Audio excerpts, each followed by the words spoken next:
Siapa yang lahir dari pasangan dua ini? Salahuddin yang menaklukkan Baitul Maqdis.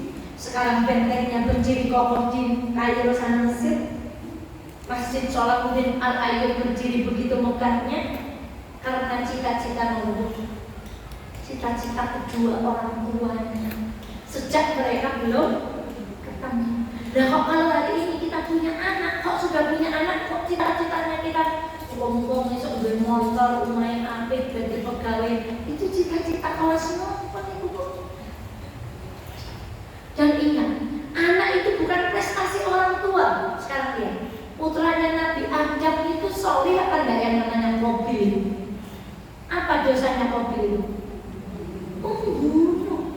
Apakah kita akan berkata bahwa Nabi Adam gagal dalam mendidik anaknya? Tidak berani.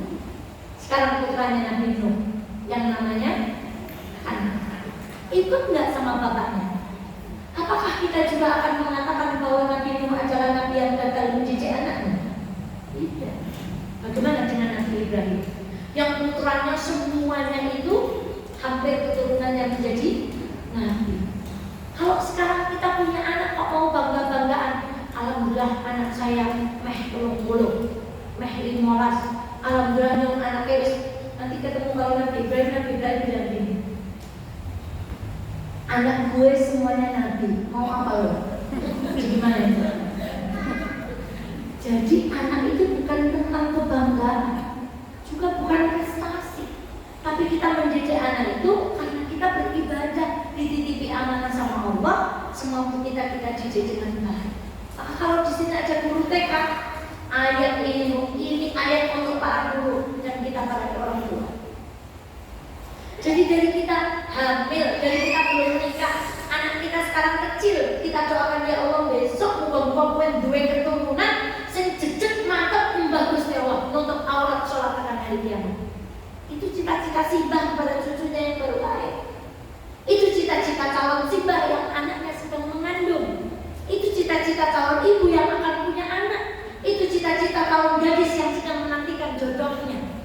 Jadi dari sekarang hidupnya itu sudah mantap. Kalau punya anak, inni nazartu laka ma fi batni muharram. Qalat rabbi inni wada'tuha unsa. Tapi ternyata aku melahirkan anak perempuan. Kemudian istrinya Imran ini berkata, wallahu a'lamu bima wada'at wa laysa dzakaru kal unsa. Gak sama laki-laki dengan perempuan itu tidak.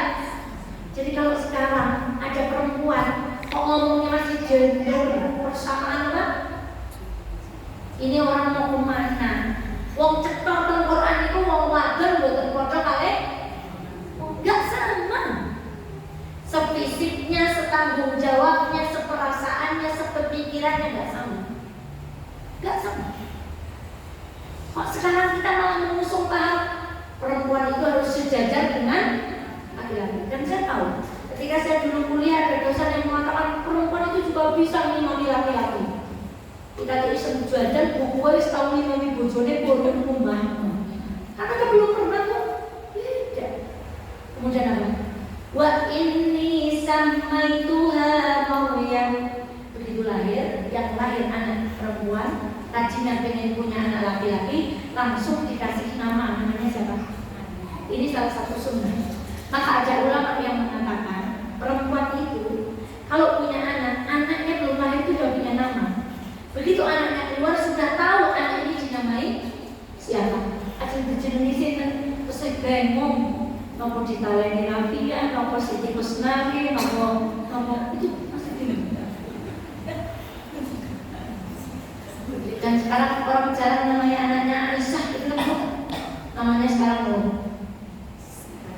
Wah, Emeralda, penonton Syekman dan Stella, kemudian itu tadi ditaleni Rafia, diberi nama ketika lahir itu langsung, nggak harus merangkai nama, nunggu 7 hari baru launching nama. Namanya siapa? Kasihan untuk Akiko, kayak apa hari ini aja. Perempuan itu anaknya lahir langsung gak punya nama. Siapa nama bayi ini? Kalau bisa namanya anak itu doanya itu sama. Doanya yang kita sematkan pada nama anak-anak itu sama. Makanya namanya sama. Maksudnya punya kandungan doa yang sama. Baca lanjut. Wa inni sammaituha Maryam. Ini yang indah. Wa inni u'iduha bika wa dzurriyyataha minasyaitonir rajim. Ini yang istimewa dari istrinya Imran. Kenapa Imran menjadi orang pilihan? Setelah melahirkan, dia mendoakan anaknya, ya Allah, aku perlindungkan bayi ini dan seluruh keturunannya sampai hari kiamat dari syaitan yang terkutuk. Mari kita ngaji. Terus ngaji nek tak pernah kawan awas. Apa bedanya setan jin karo jin setan iblis? Ayo jawab. Kok ngerti kamu sering ngaji kok? Ayo jawab.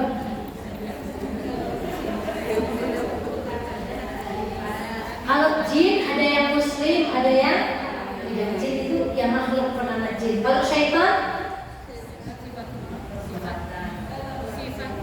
sifat keburukan atau perbuatan buruk. Kalau iblis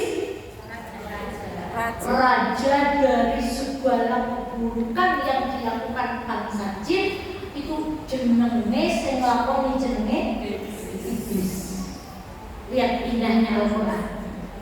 Ibunya Maryam tidak berkata aku perlindungan dia dari jin.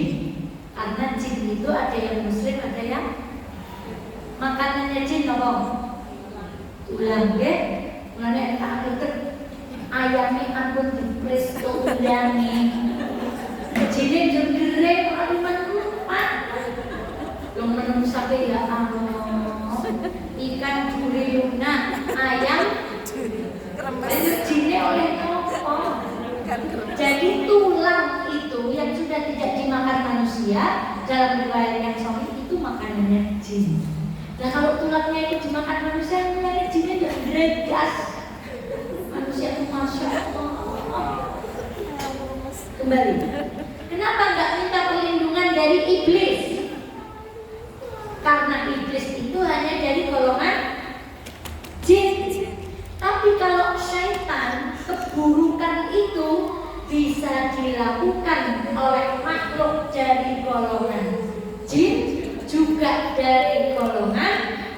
Maka ibunya Maryam gak hanya meminta Allah perlindungan anaknya dari perlindungan setan, dari perlindungan jin atau iblis, tetapi ibunya tahu betul kalau anak ini harus terlindung dari godaan yang timbul dari setan, dari iblis, dan juga keburukan yang muncul dari manusia. Allah. Kita, kalau anak-anak kita sekolah, memastikan tangannya hijin, bekalnya hijin, bajunya sudah kita setrika rapi, tasnya sudah kita jadwalkan, tapi dari lisan kita tidak keluar iduka wa dzurriyyataka minasyaitonir rajim atau bismillahirrahmanirrahim ma'asmi syai'un fil ardi wa la fis sama'. Maka ini doa yang diucapkan ketika kita bertemu bayi yang baru lahir. Dikon ini ya u'idzuha bika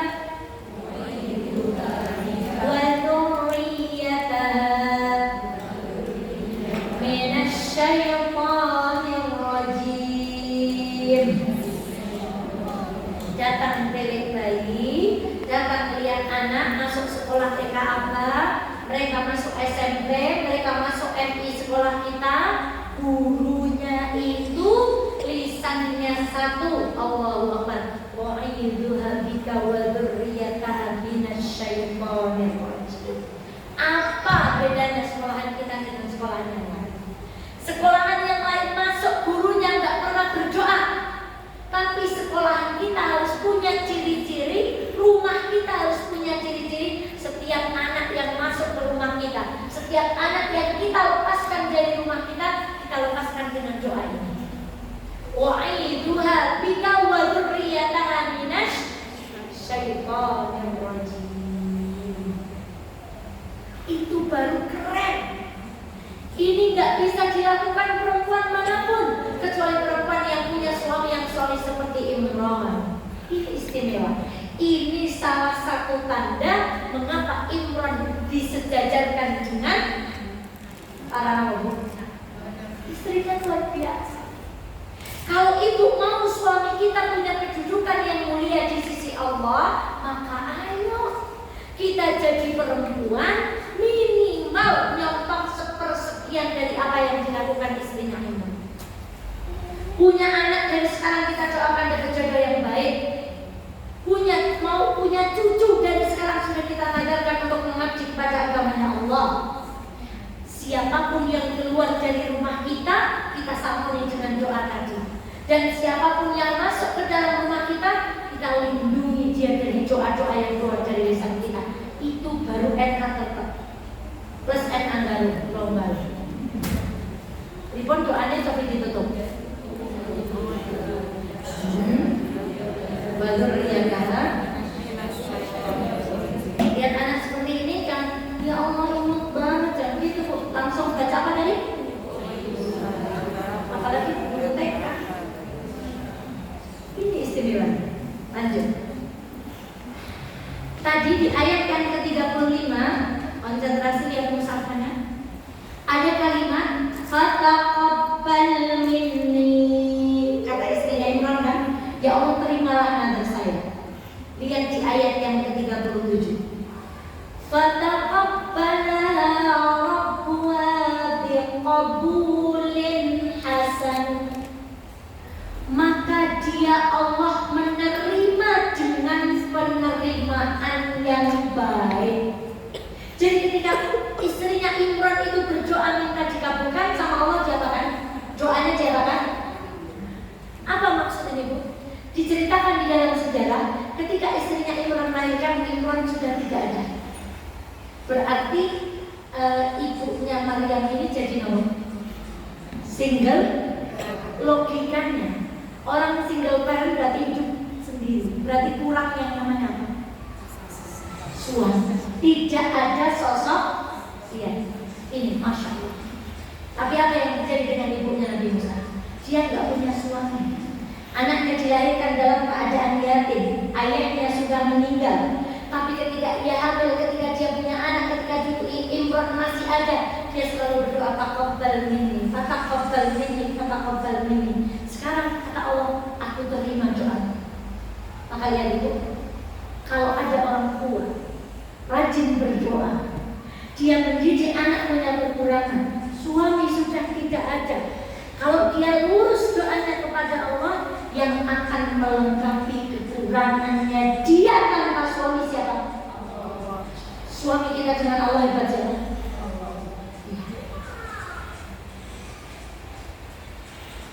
Ini juga menjadi semangat. Kalau kita nggak mampu mendidik anak-anak kita di rumah, lalu kita pondokkan anak-anak kita ke pondok, berarti kan kita punya kekurangan, nggak mampu mendidik secara sepenuhnya. Lalu kita titipkan di pondok, kalau kita ikhlas karena Allah yang akan mendidik anak-anak kita di pondok, bukan hanya guru-gurunya. Yang akan mendidik anak-anak kita di TK, SD, SMP, bukan hanya guru-gurunya, tapi ada andil tangannya siapa? Kalimatnya luar biasa. Fataqabbalaha rabbuha biqabulin hasanin wa ambataha nabatan hasana. Kemudian Allah membesarkan dengan pertumbuhan yang baik. Padahal nggak ada siapa? Nggak ada ayahnya. Kurang ibunya mendidik. Entah itu kurang harta, entah itu kurang amunisi ketika mau pilih sekolah yang bagus, entah itu kurang saya nggak punya ilmu baik, yang belum betul sekolah tipe belum bodoh anaknya belum betul soleh. Kalau dia jejak sama Allah, Allah yang akan menumbuhkan anaknya menjadi anak yang soleh. Apa cukup sampai di situ? Enggak. Allah campur tangannya nggak sampai di situ. Dilanjutkan di kalimat selanjutnya, wa kafala Zakaria. Bapaknya udah nggak ada, ganti ganti posisi mendidik Maryam seorang nabi bernama Zakaria. Bayangkan, dari bapak yang biasa sekarang berpindah tangan dididik oleh seorang apa? Kita orang tua biasa. Kalau kita minta tolong sama Allah, anak-anak kita di sekolah akan dididik oleh guru-guru yang luar biasa. Gak cuma guru yang main ada tangannya Allah. Maka tahu-tahu pulang sudah hafal doa jenazah. Tahu-tahu pulang sudah bisa ngingetin ibunya, mah kalau masuk kamar mandi pakai kaki. Tadi maamnya belum berdoa. Itu ada campur tangan Allah. Bukan karena kita yang hebat, tapi kalau kita rajin berdoa kepada Allah, Allah akan turun tangan ngurusi anak-anak kita. Yang usaha diurusi, yang lagi kuliah diurusi, yang SMP diurusi Allah, yang SDTK semuanya diurusi Allah. Bahkan dihadirkan sosok guru-guru, ada ibu kos yang baik, tahu-tahu dapat dosen yang baik, nanti dapat sedulur. Ketika sakit tahu-tahu ketemu dokter yang luar biasa. Itu campur tangan Allah. Kenapa? Ada lisan ibu yang selalu meminta kepada Allah. Iya. Apa kisahnya setelah itu? Kullama dakhala 'alayya Zakaria al-mihrab. Setiap Zakaria masuk mihrabnya Maryam, wajada 'indaha rizqa. Zakaria lihat Maryam itu diberi rezeki sama Allah. Buah yang mestinya ada di musim panas ada di mihrabnya Maryam, walaupun itu ketika musim dingin. Ketika musim panas datang, buah musim dingin juga ada di kamarnya Maryam. Secara logika, saat ini musim seniki pun baru musim mangga be. Aja batas mangga kudu lunga tembudi jarak sikile, gak nunggu pelem. Seperti itu sih, kontennya tentang warung buah seniki loh. Rambutan, mulus, wong jagal, rambutan. Nanti ketika musim mangga cari rambutan sulit gak? Sekarang cari dulu di mana?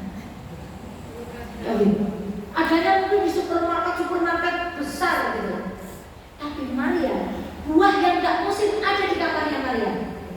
Gak musim rambutan ada rambutan, gak musim mangga ada mangga, gak musim buah ada buah.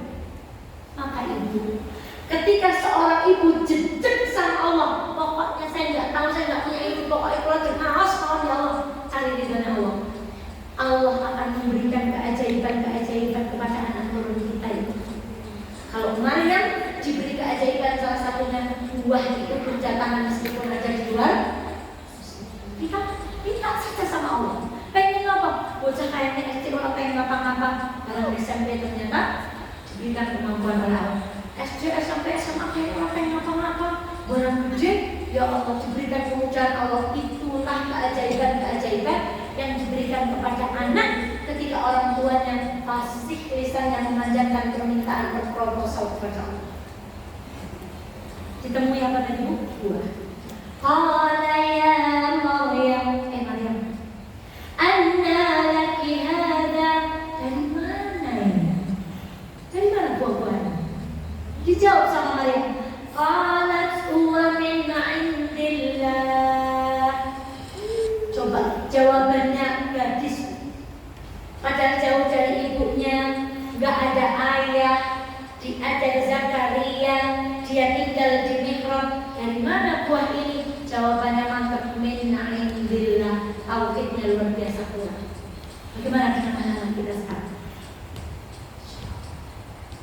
Siapa yang mereka kenal?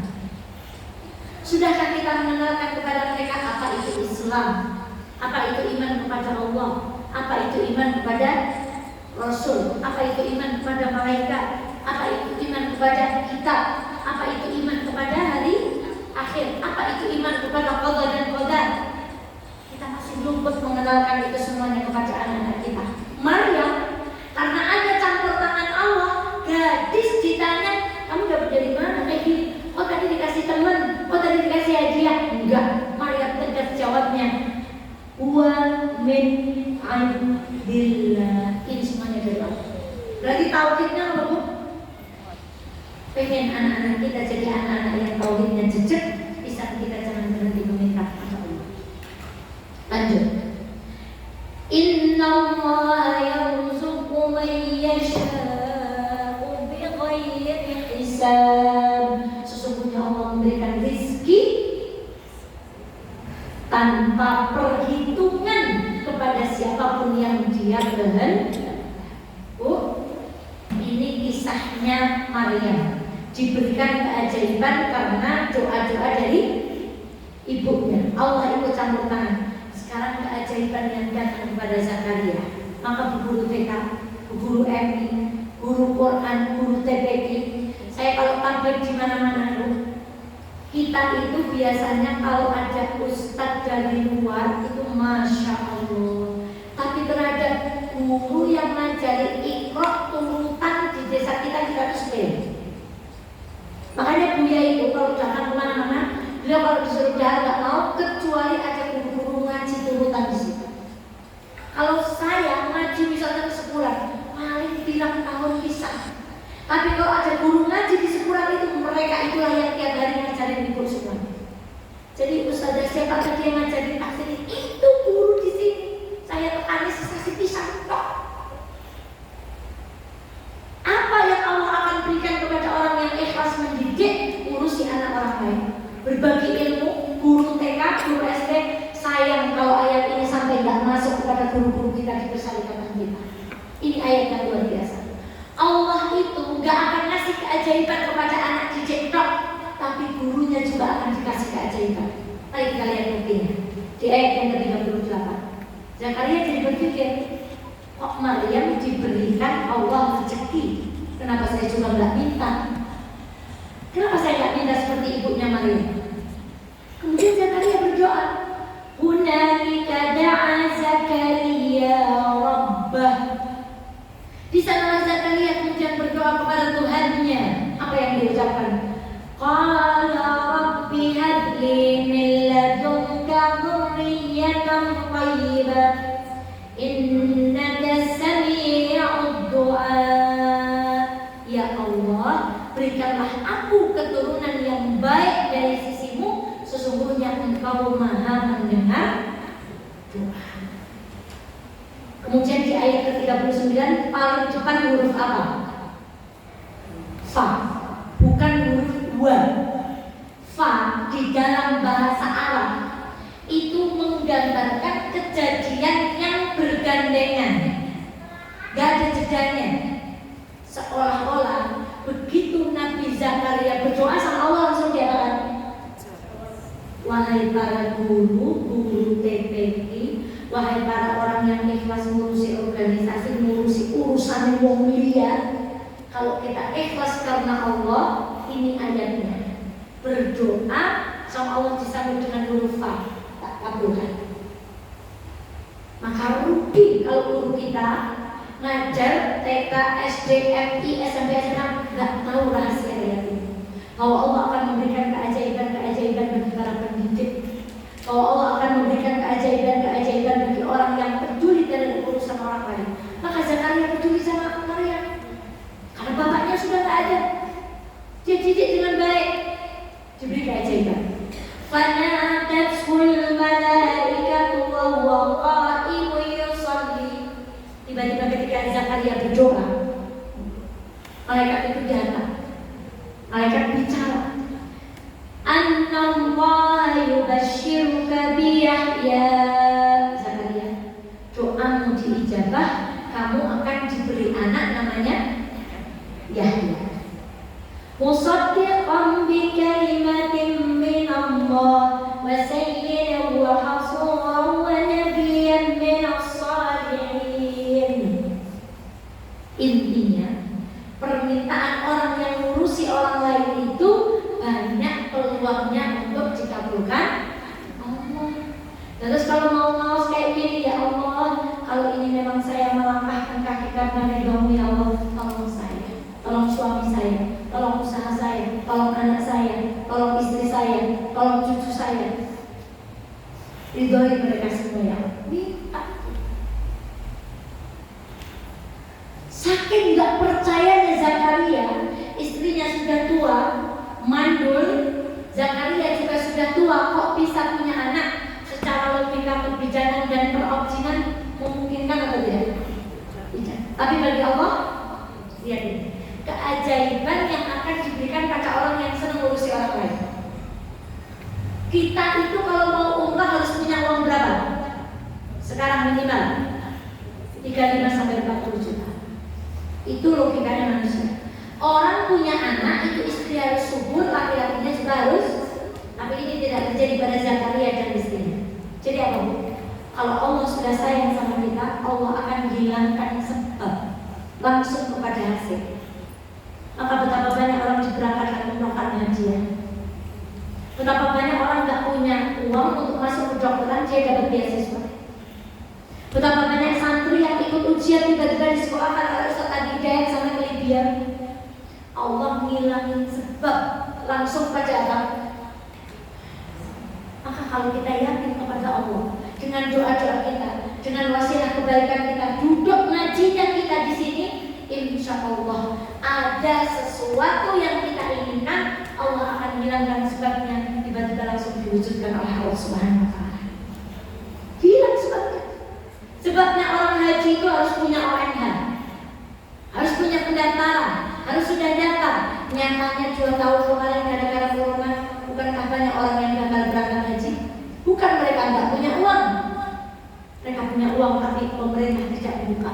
Giliran pemerintah buka usianya nggak naik, giliran dinaikkan meninggal, kalau Allah nggak mengizinkan, nggak diizinkan.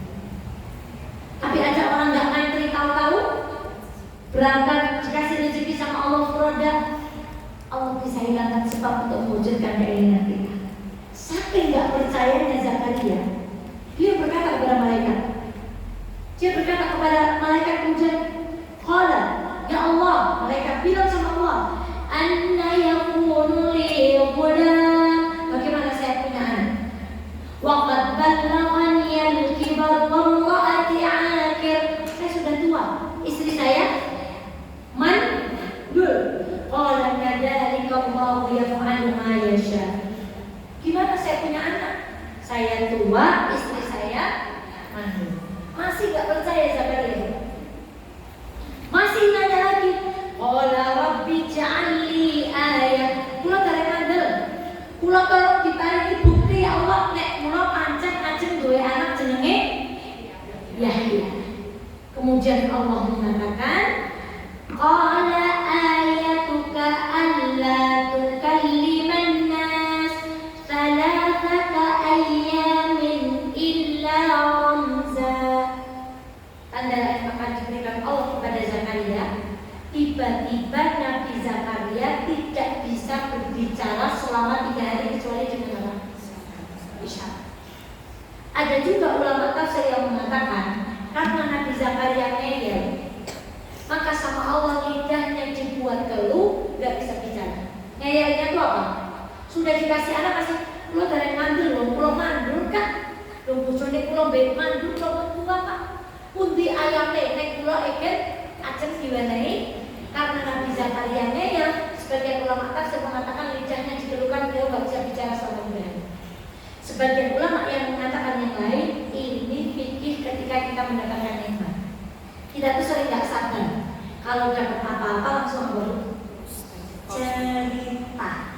Alhamdulillah terus oleh hadiah emas biru langsung dongeng. Ini fikih di dalam Islam. Seorang mukmin hendaklah tidak mudah menceritakan kenikmatannya kepada orang lain. Kenapa? Ada orang tidak suka dengan kenikmatan kita. Contoh, ibu punya kendaraan baru, dongeng. Alhamdulillah yang rezeki motore rijikane sedikit di sing mandang layar. Itu yang jelas kalau dia ada rasa hasad. Wong utang harga kayu bersuri atau motor. Jadi tidak semua nikmat yang Allah berikan kepada kita harus kita apalagi. Makanya Nabi Zakaria ketika punya anak sama Allah lidahnya dipelukan, gak bisa bicara supaya tidak nek duwe nikmat partai harus show off. Semua orang harus tahu bahwa sekarang saya punya ini. Semua orang harus tahu bahwa saya sekarang bisa ini. Semua orang harus tahu bahwa sekarang hidup ke duniaan saya itu seperti ini. Hati-hati. Lalu hubungannya dengan fa'amma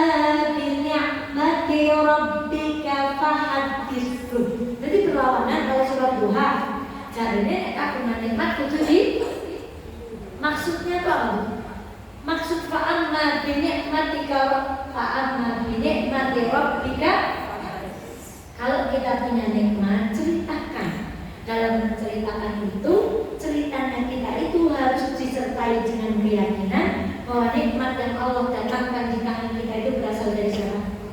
Allah. Hati-hati. Tidak semua nikmat harus di. Nah sekarang makan roti dipoto diposting. Akhirnya kon roti itu fotonya. Aduh, hati-hati itu. Orang nggak seneng tuh asap. Mangan kayak gini pamer nostalgia dulu bosan. Itu orang asap. Makanya kita berdoa pada surat An-Nas wa min syarri hasidin. Berarti ada orang jengking nggak? Ada. Itu kenapa ada penyakit ain? Gak semua yang kita miliki itu semua orang harus tahu nggak? Ada nikmat yang disembunyikan supaya menjaga perasaan mereka tidak iri dan dengki kepada kita semua. Itu Zakaria. Maka ibunda sekalian dirahmati oleh Allah, wadhkur rabbaka katsiran wasabbih bil 'ashyi wal ibkar. Kata Allah, tanda bagimu adalah bahwa engkau tidak berbicara dengan manusia selama berapa? Kecuali dengan isyarat. Lalu dan sebutlah nama Tuhanmu banyak-banyak dan bertasbihlah memujinya pada waktu petang dan pagi. Ini fikih, ini syariat untuk orang yang dapat nikmat. Kalau dapat nikmat suruh nyebut nama siapa? Allah. Suruh zikir kapan saja. Ya Allah, pulang dongeng bukan pantas kalau saya asal nikmat ini ya Allah, kok pulang saya tidur. Masih banyak orang di luar sana yang tahajud dalam ditegak. Kenapa saya yang diminta duduk di majelis pengajian? Di luar sana masih ada orang yang sedekah lebih banyak. Kenapa saya yang kau pilih untuk duduk di majelis ini ya Allah? Karena Allah ingin dengan duduk kita siang hari ini menghapuskan kesalahan-kesalahan kita di hadirat yang lain. Apa Allah nggak sayang sama kita? Karena Allah ingin dengan hadirnya ibu di ruangan ini, kesalahan-kesalahan kita di bulan-bulan yang lalu Allah kumpulkan. Apa Allah betul sayang kali bulan ini? Mestinya ketika kita diberikan nikmat duduk di pengajian seperti ini, kita bertasbih. Kok saya yang dipilih? Kok bukan dia? Kok bukan dia yang kau kehendaki untuk dihapuskan dosanya ya Allah? Kok pula sing kepilih umur? Kok pula sing kepilih haji? Kok pula sing kepilih dua anak? Kok pula sing kepilih dua usaha? Kok bukan orang lain yang ibadahnya lebih taat? Ada apa ya Allah?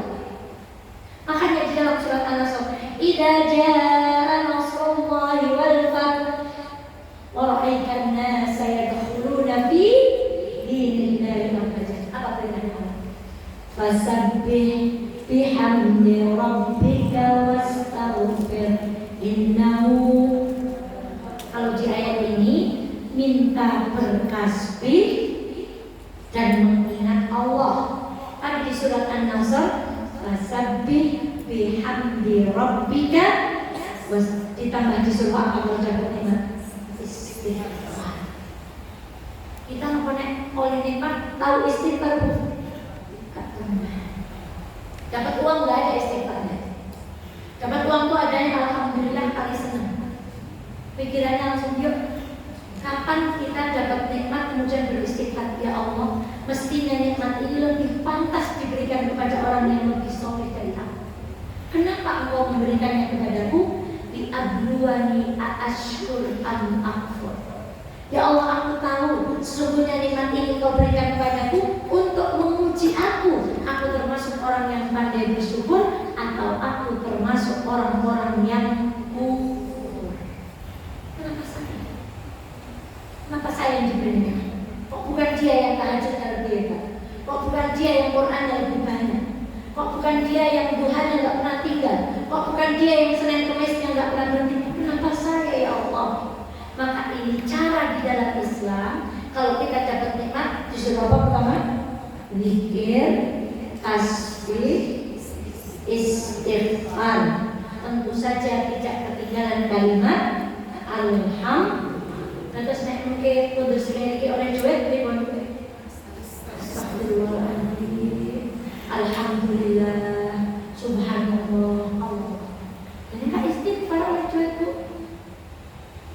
nembe ngaji.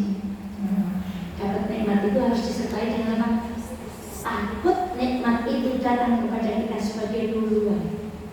Bukan kayak ibu menyaksikan, banyak orang nggak sholat nggak nutup aurat, tapi dia dapat nikmat yang luar biasa dari Allah. Kita pengen dapat nikmat seperti itu atau kita dapat nikmat benar-benar nikmat? Ada orang yang diberi karena diuntung, ada orang yang diberi benar-benar nikmat. Itu kenapa kita istighfar. Ya Allah, jangan sampai nikmat yang datang ke rumah dan keluarga kita adalah luluan saking panjangnya. Kalau dikira sembahyang paling jauh duit tak punya ini, gak mau diblondrok kayak kali Gusti. Sampai ketika kita kenyang, seperti kita mau nembak nyamuk itu pun. Nah ibu aja nembak nyamuk itu santai apa penuh dengan tenaga. Padahal nyamuk itu gede apa kecil. Atau nggak nembak nyamuk, ampun ya Allah, kita tembak. Atau bu, saudara gimana orang menembak nyamuk? Tangan sudah siap, jalannya ancang-ancang, langkah lagi nyamuknya itu di tembok, nemploknya di bawah. Itu Allah. Kamu minta apa? Nikmat? Ya, biar situ sampai kenyang, sampai dia merasa paling cantik, dia merasa paling kaya, dia merasa paling apa, kata Allah sudah kenyang kok. Kita lihat nyamuk mulai gendut itu, biasanya marahnya itu nembak nyamuk ketika perutnya itu sudah bundar, dia sudah mulai kesulitan terbang, begitu ditembak cepat jalannya kemana? Itu Allah, itulah yang namanya istighfar. Kata Allah, dibiarkan kamu nggak sholat, kamu abai dengan peraturan itu, kamu nggak nutup aurat, kamu melanggar, tak kasih semua dunia. Untuk apa? Mobil tak kei, duit tak kei, ayu tak kei, badan seksi tak kei. Tapi kalau kamu tetap nggak ingat aku, kamu tak ada nanya. Tembak cetek sama Allah. Biasanya kalau sudah seperti itu baru ingat siapa itu. Kalau Allah itu sayang, itu memang bukan Tuhan. Kalau kita jadi lawingnya kita benahi dia lebih baik. Sikit baik, Allah tidak begitu. Ketika hambanya lalai kemudian diingatkan cepat, dia mengingat Allah, Allah dan sini pulang. Tak tunggu jadi biar tobat yang kak orang lain mengundi baik. Yang tak bersih, sing sabar ya. Maka apapun kesulitan yang kita hadapi sekarang itu karena Allah sedang membersihkan kesalahan-kesalahan kita sampai kita kembali kepada Allah tanpa membawa kesalahan sedikit pun, insya Allah. Maka itu itulah istimewanya Zakaria, itulah istimewanya keluarga Imran. Dan mari ibu, sudah ada tahsin, sudah ada rumah apa tadi? Quranmu satu. Belajar Quran kita meningkat, mulai dari membaca, kemudian nanti tahsin, kemudian nanti mengartikan, kemudian nanti belajar tafsirnya, kemudian nanti paham, kemudian kita mengamalkan. Dan terus kalau hari ini kita baru baca, itu baru derajat yang paling rendah. Masih ada memperbaiki bacaan dengan tajwid, masih harus tahu terjemahnya, masih harus mendalami tafsirnya, masih harus memahami maksudnya, baru Allah akan memberikan kenikmatan kepada kita untuk menjalankan Al-Quran. Maka ada metode sederhana sebenarnya, ini pengajiannya sudah selesai. Di rumah itu mencoba saya biasakan ngaji itu, aku berlindung billahi kepada Allah min dari asy-syaitani syaitan ar-rajim yang terkutuk. Bismi dengan nama Allah, Allah Ar-Rahman yang Maha Pengasih, Ar-Rahim lagi Maha Penyayang. Terus kayak gitu. Kul katakanlah aku berlindung bi Rabbi kepada Tuhan an-nasi manusia, maliki raja an-nasi manusia, ilahi sesembahan an-nasi manusia. Nanti kita itu di Quran akan bertemu kalimat nas itu beratus-ratus kali. Dan sudah mantap di otak kita, nas itu artinya apa? Manusia. Rabbun artinya Tuhan. Jadi sudah mantap, oh Rabbun artinya Tuhan. Begitu cara belajar bahasa Arab yang paling sederhana. Pakai apa semua? Ning kudu sabar. Wong ngaji siki bukan sabar. Ngaji kayak ngono dianggap ora keren. Karena ngaji pengen tafsir, tasawuf, ilmu apa sih kok dure. Jadi dari hal sederhana begitulah.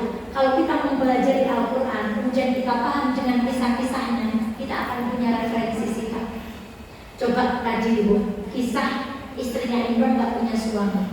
Itu kita punya referensi sikap. Gak putus asa, ada Allah yang akan turut campur dalam pendidikan anak saya. Itu referensi sikap. Tapi bagaimana mungkin kita kembali menyandarkan sikap kita kepada Al-Quran kalau kita belum memahami isinya. Terus monggo rumah Quran ini dikembangkan, syukur-syukur ada yang terjemahan seperti itu. Dan yang paling penting lagi, paling keren juga Bu, kita itu arti bacaan sholat itu sampai tahiyat. Allahumma ya Allah ba'id jauhkanlah baini antara aku wa baina dan di antara khotoya kesalahanku kama sebagaimana ba'atta engkau jauhkan baina antara al-masyriqi timur wal maghribi dan barat. Allahumma ya Allah naqini sucikanlah aku min dari khotoya kesalahanku kama yunaqqas bagaimana engkau sucikan atau pakaian final. Kita nggak tahu.